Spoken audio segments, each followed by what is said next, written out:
So the sizes of the ships and the crew structure, you know, what are the different scales in size of ships, and what's the structure of the crew on board those ships, you know? In general, we have to make this more specific though. So what race are we talking about, you know? Because it's a very different, if you're talking about different, you know, completely different species or entities, you know, beings altogether, then things become difficult to define. Our language is not robust enough yet to convey those things through language yet. But we can do it, you know, on a more of a psionic level. But in language, our language is not robust enough yet to handle that one about you know, the structures of different species on there. But in general, if you're talking about bipedal, you know, intelligent bipedal hominids, like something on the scale of a human being, then I'm talking about what are the structures of those crews on board those ships. And yeah, I guess the size of the ship and the crew structures, you know, there's a correlation there. There's quite a strong correlation there. A certain ship size will have a certain crew structure, but it could vary. But in general, a certain size of a certain ship will only have one type of crew structure that'll be, or maybe two. Sometimes could be three different, but generally only one. So that's the thing. That's the first thing we have to kind of think about.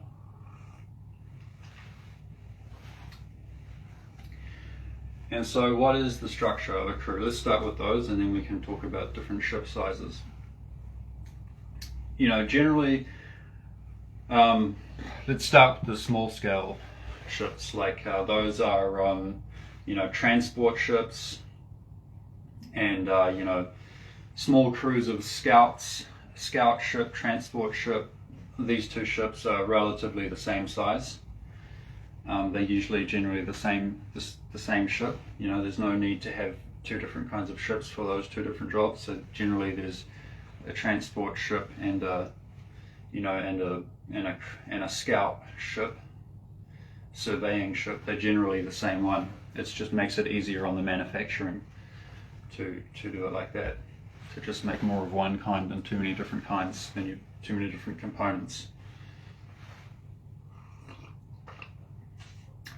So let's start with you know, that size of ship. The size that it would be used for transport and, you know, cargo and surveying and scouting new areas, that kind of thing. So you're generally talking about something on the size of a TR-3B. If you've seen those TR-3Bs, the black triangles,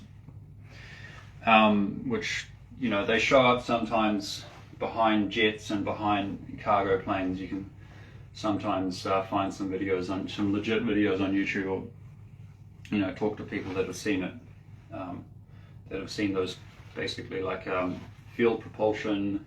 You want to call it anti-gravity, but really they're using a very large plasma around the ship, as well as an onboard, you could say, mass cancellation device. They also have other MHD generators, magnetohydrodynamic generators, around the side, which frickin', you know, charges a huge, very, very large cloud of air around it. I mean, if it's almost like an atom on the scale of the middle of a, if that's the ship there, then that ship will be able to charge a huge amount of surrounding atmosphere. And by changing the, you know, varying the charge on those magnetohydrodynamic, you know, plates, transmitters on the outside, you can alter the shape of the cloud. You can change the air pressure, and you know, you can make it flow around. You can even pull like 90% of the air in through a very you know, wide thing at the front to pull it along faster. and that's used in conjunction with with an onboard mass cancellation device, which in some cases could be as simple as it's actually a mechanical thing with like spinning magnets and wires and coils and electrodes and stuff like that, or it could be fluid. They could be using some kind of like a mercury vortex engine, stuff like that. But it is basically opening up it's opening up an annulus, or even like the middle of a transistor, or you call it the middle of a magnet. In the middle of a magnet, they call it a block wall. In the middle of it, between the terminals of the gate and the collector on a transistor, they call it the depletion zone or whatever. But that very point of the depletion zone, if you can open that up, and scientists know this today, it's theoretical, but they claim they can't do it, but actually you can do it. You can open up that portal, that depletion zone in the very center. You can pull it apart, which is basically the secret to free energy as well, because you have like kind of a small black hole type thing. And the Draco are definitely listening in, trying to get their little finished product at the end. Yeah, we know it. There's the Draco demonic entities probably watching this as well. See if they can get some little tidbits there, here and there. Generally they're trying to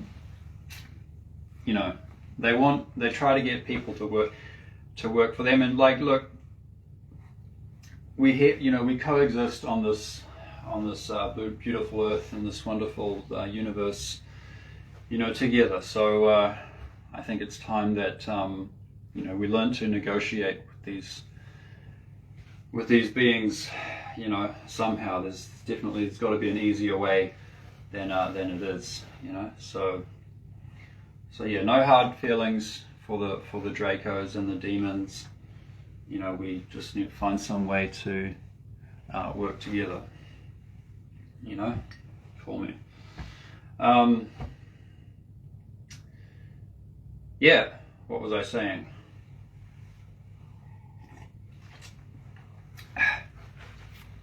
The sizes of ships. So generally, commanders of those vessels, those TR3Bs, that size of ship, small, large fighters as well, they generally don't like their job very much. They generally hate their job, because there's far better work out there actually than that kind of job. That kind of job is very, very demanding, and for the amount that you would generally get paid, it's not good if you compare it to the amount that you would get paid on a basically a world ship, or that's a little extreme version, but there's other like larger cargo ships that's carrying very more expensive goods, or something more valuable, some other service that's far more valuable. In that case, you're going to get paid a lot more, and there's going to be less stress and less risk involved. So yeah, you generally have the commander of such a ship.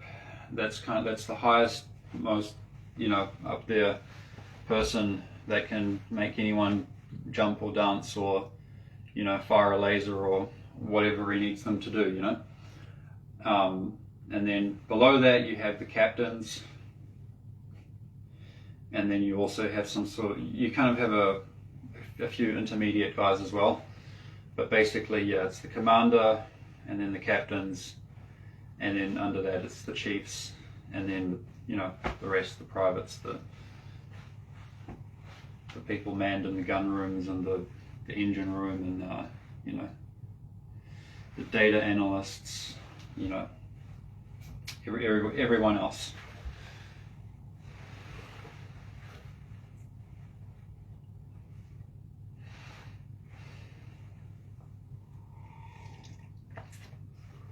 So yeah, that's a little bit about ships. Oops, fell down. I was going to do my little clappy clap. Oh man. Okay. Yeah, so now I'll do the... Okay. So yeah, so there we are about ships. And sizes of crews and things.